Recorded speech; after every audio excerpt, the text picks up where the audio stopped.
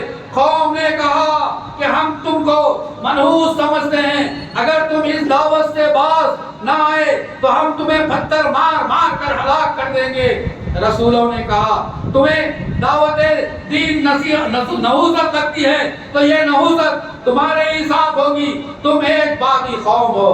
گاؤں کے آخری حصے سے ایک آدمی آیا جو مسلمان تھا. اس نے قوم سے کہا کہ ان رسولوں کی دعوت کو مان لو جو دعوت کا اجر اور بدلہ نہیں مانتے. اس مسلمان نے اپنے مسلک توحید کا اعلان کیا کہ میں تو اسی رب کی عبادت کرتا ہوں جس نے مجھے پیدا کیا اور مجھے لوٹ کر اسی کی جانب جانا ہے. کیا میں اللہ کے علاوہ کوئی معبود بنا لوں جو نہ نقصان پہنچا سکتے ہیں، نہ نفع اور نہ قابل سفارش ہیں؟ اگر ایسا کر لوں تو گمراہ ہو جاؤں گا. سنو، میں تو اپنے رب پر ایمان لاتا ہوں. اس شخص کو اللہ نے جنت میں داخل کر دیا.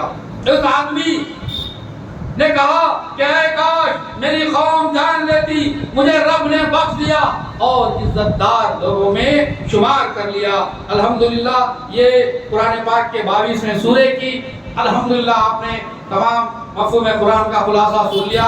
انشاءاللہ تعالی آج آپ تراویح میں تہجد میں قرآن پاک کی بھی سماعت جب کریں گے تو آپ کو بہت سارے واقعات جو آپ نے اردو میں سنے ہیں آپ کو سمجھ میں آئیں گے. اللہ تبارک و تعالیٰ سے دعا ہے کہ اللہ تبارک و تعالیٰ ہم تمام کے گناہوں کو معاف فرمائے، ہم تمام کی خطاؤں کو درگزر فرمائے، ہم تمام کو ماں باقی جو 8-9 دن بچے ہیں اللہ تعالیٰ ایمان اور احتساب کے ساتھ روزے رکھنے، تہجد پڑھنے، قیام کرنے، قرآن کی تلاوت کرنے کی توفیق عطا فرمائے اور ہم تمام کے اگلے پچھلے تمام گناہوں کو معاف فرمائے، ہمیں نظر بد سے محفوظ فرمائے، ہر قسم کی بلاؤں سے محفوظ فرمائے، ہم تمام کے بال بچوں کی عزت مال وقار کی حفاظت فرمائے، ہم تمام کے مستقبل کو اچھا فرمائے اور ہم تمام کو جب تک رکھے عزت سے رکھے، ہم تمام کا خاتمہ ایمان پر فرمائے اور جب دنیا سے جانے کا وقت آئے تو ہم تمام کی زبانوں پہ کلمہ طیبہ لا الہ الا اللہ محمد رسول اللہ جاری ساری فرمائے. سبحان ربک رب العزت عما یصفون وسلام علی المرسلین والحمد للہ رب العالمین. السلام علیکم ورحمۃ اللہ وبرکاتہ.